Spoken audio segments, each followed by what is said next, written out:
Every Thursday night, America gathered to watch the Huxtables, a household of joy, morals, and unforgettable warmth. But behind the scenes of this TV paradise, tragedy was silently brewing. Sudden deaths, legal chaos, forgotten graves, and dreams cut short by addiction, illness, or betrayal. This is not the show you remember. This is the truth behind the smiles and the stars we lost too soon. Don't forget to like and subscribe to the channel. Let's go. Earl Heyman as Russell Huxtable. Earl Heyman was 58 years old when he stepped into The Cosby Show as Russell Huxtable, the elegant, soft-eyed patriarch whose calm presence balanced the chaos of the Huxtable household. To millions of viewers, he was the perfect grandfather, wise, gentle, full of dignity. But far from the studio lights, Heyman lived a life haunted by quiet rejection and a love the world never fully acknowledged.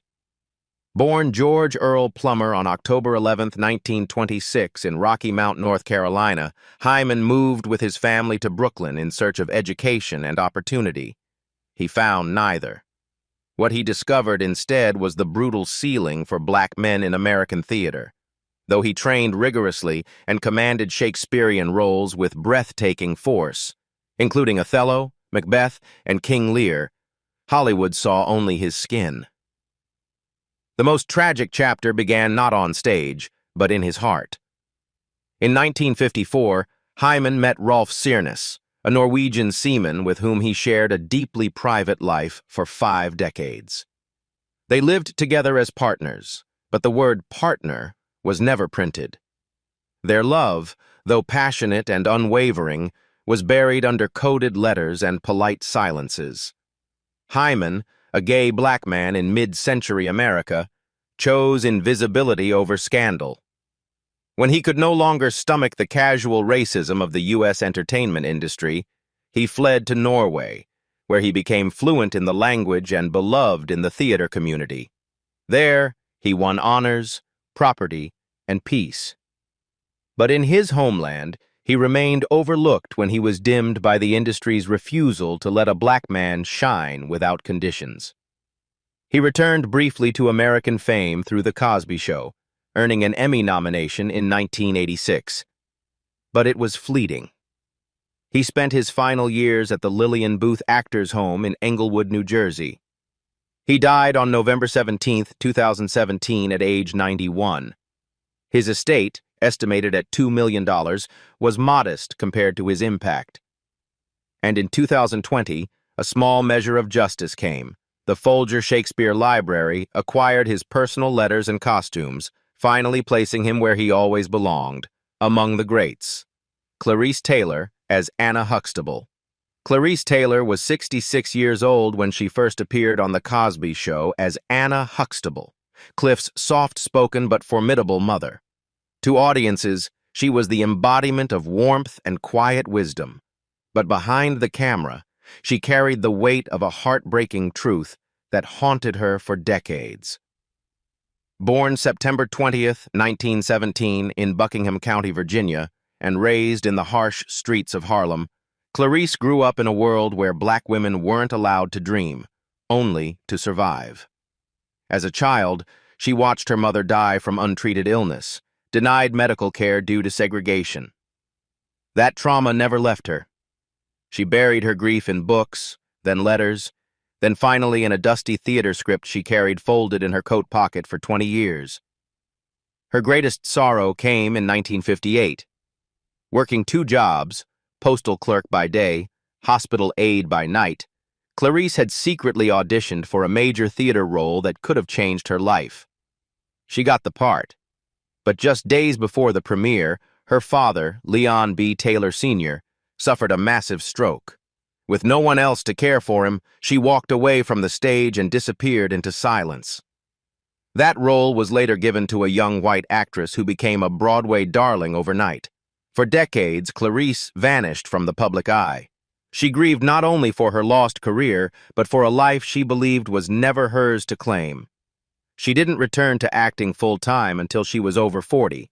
Too late, some said, to ever be a star. But she didn't need stardom. She needed to be seen, and The Cosby Show gave her that, if only for a moment. She died on May 30th, 2011, at age 93, from congestive heart failure. Her death went largely unnoticed in Hollywood.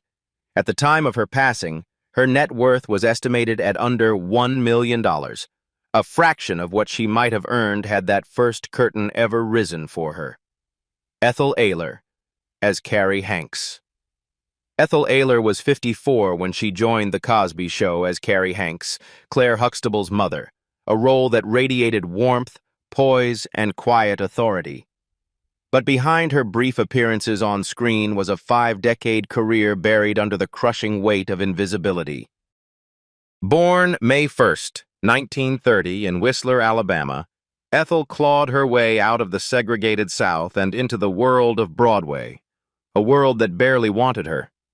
She debuted in 1957, understudying Lena Horne in Jamaica, and went on to star in The Blacks, a production so revolutionary it shook the foundations of off-Broadway. Yet for all her brilliance, she remained in the background, a shadow beside louder stars. Time and time again. The most tragic blow came in 1990. Aaylor delivered a masterful, layered performance in To Sleep with Anger, a role that should have launched her into mainstream fame. Critics raved. She was nominated for an Independent Spirit Award, but the industry stayed silent. No new offers. Hollywood, still bound by its unspoken biases, had no space for an aging black woman who didn't fit its narrow definitions of fame. By the time she appeared in Eve's Bayou in 1997, it was clear. Aaylor had given everything to an industry that had given her too little in return. Her last Broadway role was also that year, in The Little Foxes. After that, she was silence. She died on November 18, 2018, in Loma Linda, California, at age 88. No headlines. Her net worth at death was estimated between $500,000 and $1 million. Not nearly enough for a woman who spent her life carrying the weight of 1,000 untold stories on stage. Merlin Santana as Stanley. Merlin Santana was only 15 when he appeared on The Cosby Show as Stanley, Rudy Huxtable's flirty, overconfident boyfriend. With his sly smile and natural charisma, he was a teenage heartthrob in the making. But no one could have imagined that within a decade, that rising star would meet a sudden, senseless end. Born on March 14, 1976, in Washington Heights, New York, to Dominican immigrant parents, Merlin was thrust into entertainment at the age of 3 to keep him off the streets. He quickly became a familiar face on television, landing major roles in The Steve Harvey Show, Moesha, and more. But behind the fame, Santana lived in a city that didn't always care how bright your future was. Rumors swirled in the late 90s about his reclusive behavior and hesitancy to trust others, whispers he once brushed off in an interview saying, "Fame doesn't protect you. Sometimes it makes you the target." And tragically, it did. On the night of November 9, 2002, at just 26 years old, Merlin Santana was gunned down while sitting in a parked car in Los Angeles. The shooter was 19-year-old Damian Gates, provoked by a lie from his 15-year-old girlfriend, Monique King, who falsely accused Merlin of making unwanted advances. One bullet entered through the car's trunk, pierced the headrest, and struck Merlin in the head. He died instantly. A life taken by jealousy and fabrication. His death rocked the industry. Gates received 3 life sentences. King, though convicted, served only 10 years in juvenile custody. Justice felt hollow. Merlin was buried at St. Raymond's Cemetery in the Bronx, close to the streets he fought to rise above. He left behind a young daughter and an unfinished career. At the time of his death, his net worth was estimated at $500,000, a modest sum for someone whose trajectory hinted at far greater success. Michelle Thomas as Justine Phillips. Michelle Thomas was just 22 when she played Justine Phillips, Theo Huxtable's charming girlfriend on The Cosby Show.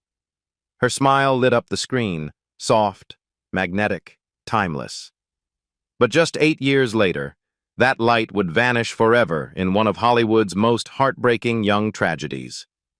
Born on September 23, 1968, to a stage actress mother and Kool and the Gang saxophonist father, Michelle was destined for the spotlight.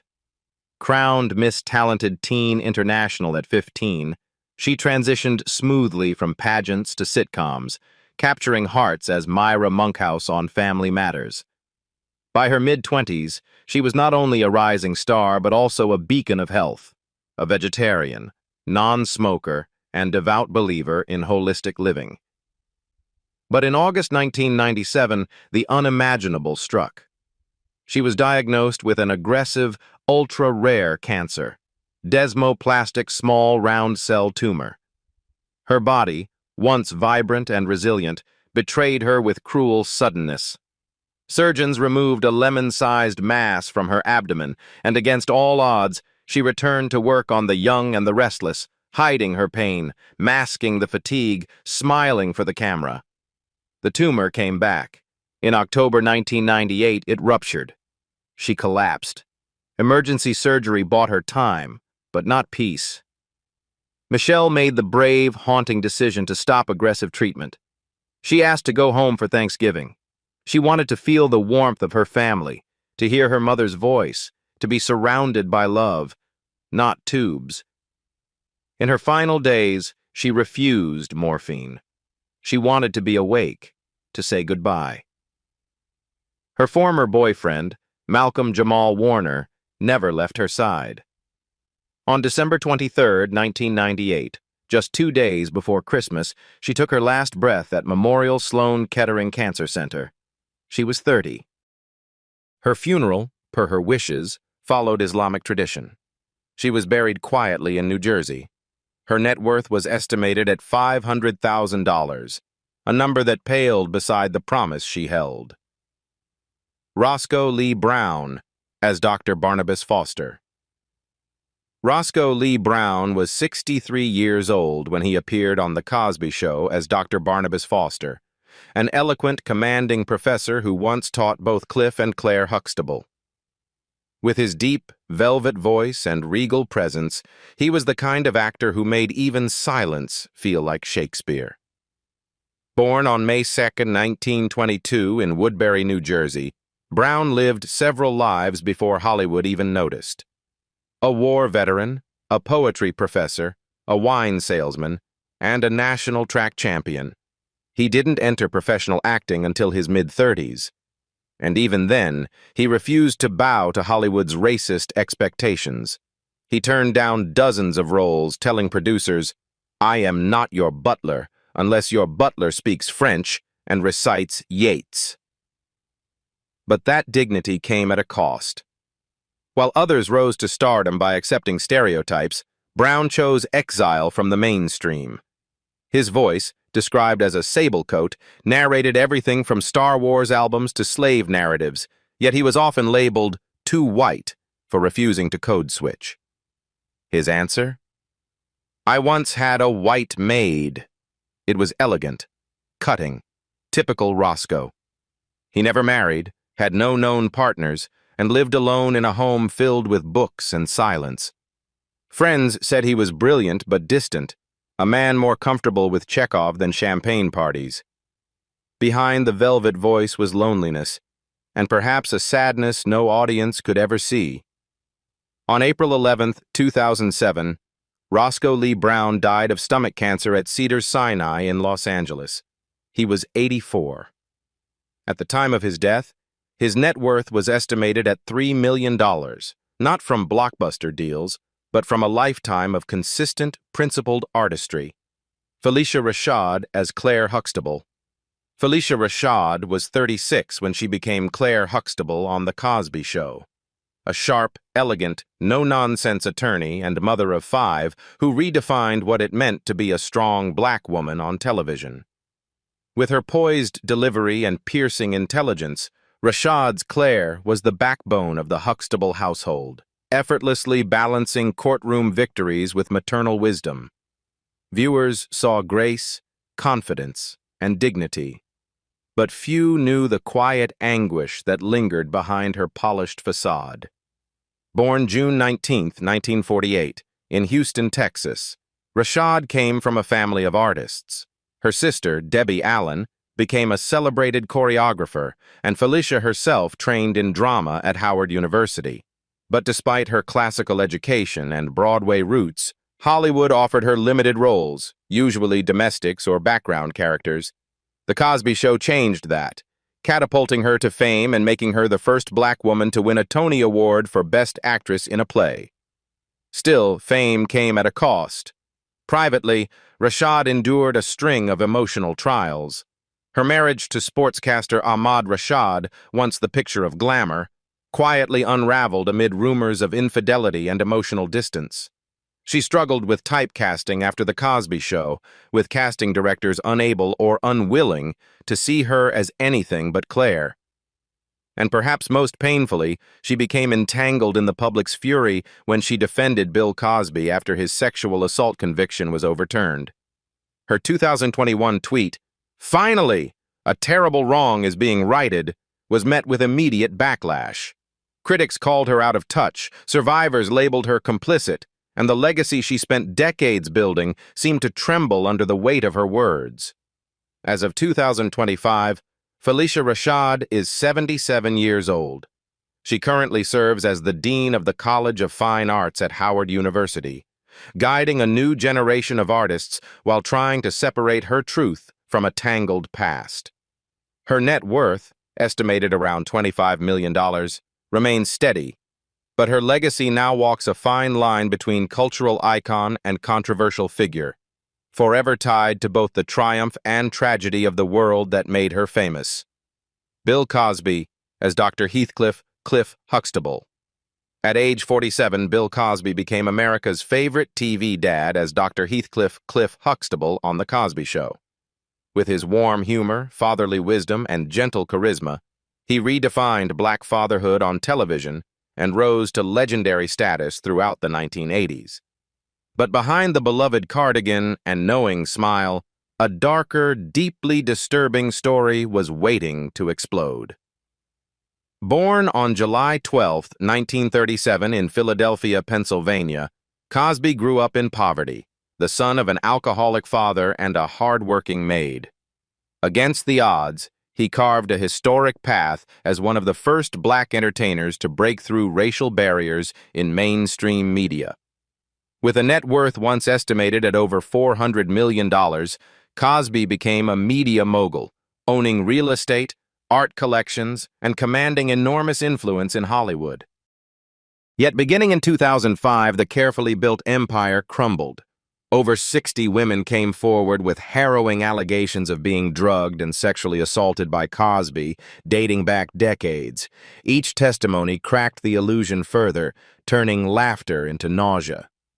Though he denied the accusations, in 2018, Cosby was convicted of sexually assaulting Andrea Constand and sentenced to 3 to 10 years in prison, becoming the first celebrity jailed in the wake of the #MeToo movement. Then, in a shocking turn in June 2021, the Pennsylvania Supreme Court overturned his conviction due to due process violations, and Cosby was released after serving just under 3 years. The decision infuriated victims and advocates worldwide, while Cosby declared himself a wrongfully imprisoned man, claiming it was all a political smear, a statement that only deepened public outrage. As of 2025, Bill Cosby is 88 years old. He lives reclusively in his Pennsylvania estate, stripped of honorary degrees, endorsements, and the towering legacy he once held. The man once trusted to embody virtue on screen now stands as a symbol of betrayal, a chilling reminder that even the most beloved faces can hide the most horrifying truths. Malcolm Jamal Warner as Theodore Theo Huxtable.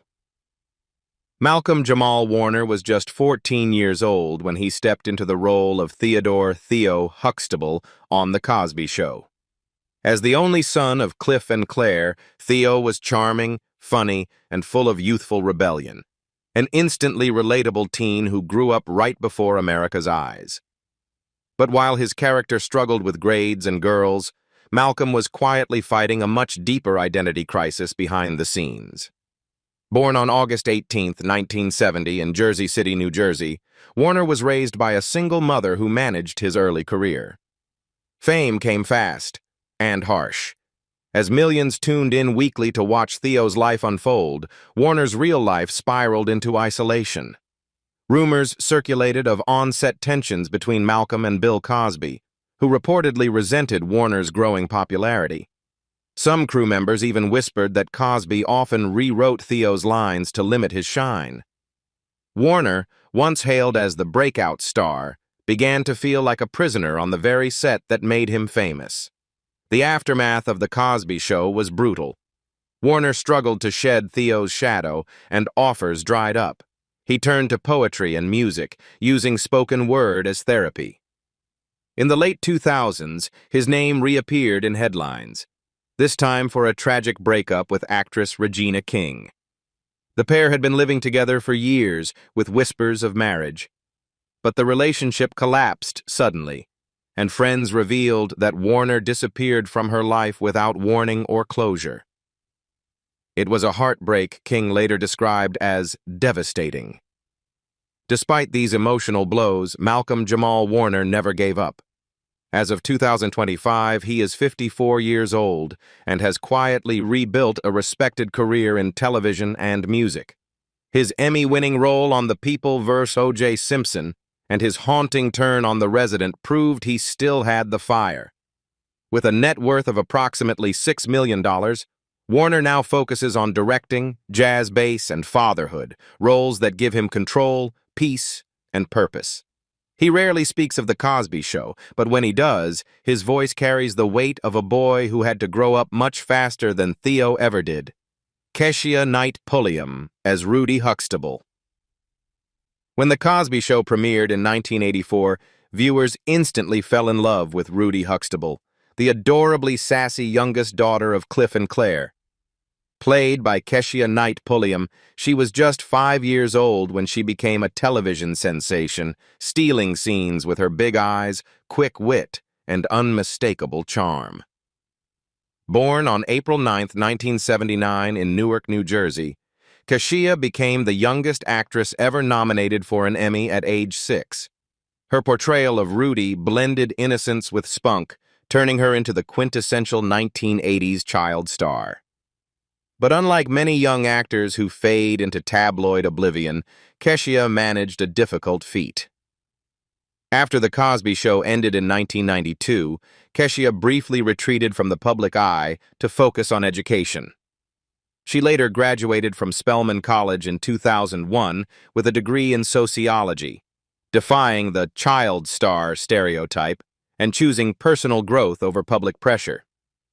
Her return to acting came with the Tyler Perry series House of Pain, where she played Miranda Lucas, a role that introduced her to a new generation of fans. But not all of her adult life was smooth. In 2016, Keshia married NFL player Ed Hartwell, but the relationship quickly spiraled into a highly public divorce. Just days after announcing her pregnancy, Hartwell filed for divorce, sparking a legal and emotional battle. Keshia gave birth to their daughter, Ella Grace, in early 2017, and emerged as a devoted single mother. The ordeal was painful and played out under media scrutiny, but she handled it with quiet strength and unwavering grace. In recent years, she's continued acting, appeared in reality shows like Celebrity Big Brother, and even launched her own ventures supporting Black-owned businesses and women entrepreneurs. She also found love again with actor Brad James, whom she married in 2021. Now 46 years old, Keshia Knight Pulliam is a mother, actress, and advocate. Her estimated net worth stands at around $8 million, built through decades of work, smart investments, and unwavering resilience. Tempestt Bledsoe as Vanessa Huxtable. Tempestt Bledsoe was only 11 years old when she was cast as Vanessa Huxtable, the quick-witted, often underestimated fourth child of Cliff and Claire on The Cosby Show. For 8 seasons, from 1984 to 1992, Bledsoe grew up on screen before millions of viewers, bringing to life a character who was smart, sarcastic, and deeply relatable to middle children everywhere. But unlike many of her young co-stars who would later face turbulent paths, Tempestt Bledsoe chose a different route. Born on August 1, 1973, Bledsoe displayed maturity beyond her years, both on set and off. After The Cosby Show ended, she didn't chase fame or fall into the usual child star traps. Instead, she enrolled at New York University and earned a degree in finance, an unusual, grounded step for a former teen star. While Vanessa Huxtable occasionally popped up in reruns, Bledsoe was busy building a life that didn't revolve around red carpets or tabloid headlines. Throughout the 1990s and 2000s, Bledsoe worked consistently, hosting her own talk show, taking guest roles on The Practice, Strong Medicine, and The Parkers, and even lending her voice to animated series like The Replacements and the Oscar-nominated Paranorman. In 2010, she returned to TV as the host of Clean House, replacing Niecy Nash, and later starred in the NBC sitcom Guys with Kids. While many hoped for a Cosby Show reunion, Bledsoe kept a respectful distance, especially after the show's legacy became clouded by Bill Cosby's legal scandals. She rarely commented publicly on the controversy, choosing silence and dignity over sensationalism. As of 2025, Tempestt Bledsoe is 52 years old and has no major scandals, no arrests, no feuds, and perhaps that's her greatest accomplishment in Hollywood.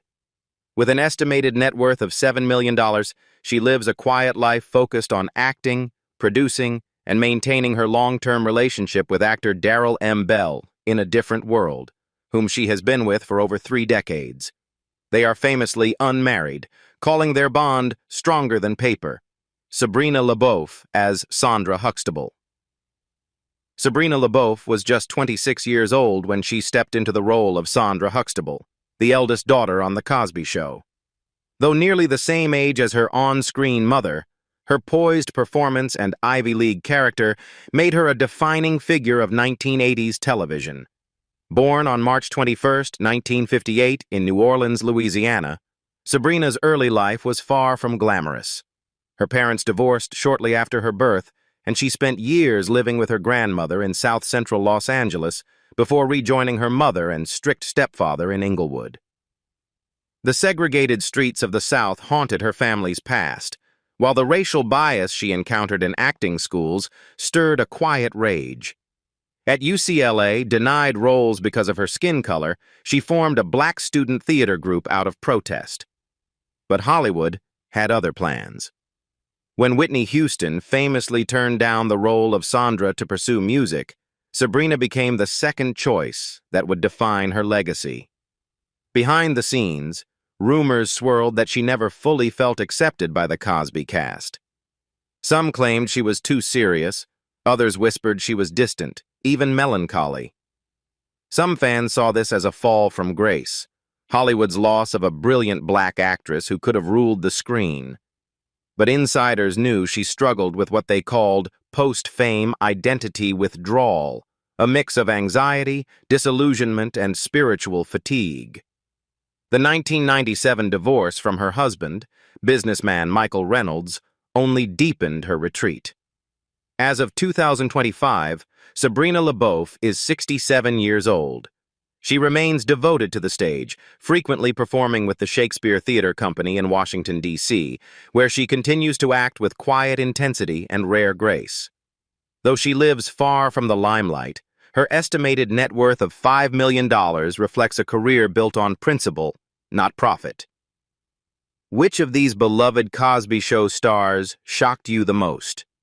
Their stories may have ended, but their impact lives on. Don't forget to like, subscribe, and hit the bell so you never miss the truth behind Hollywood's brightest smiles.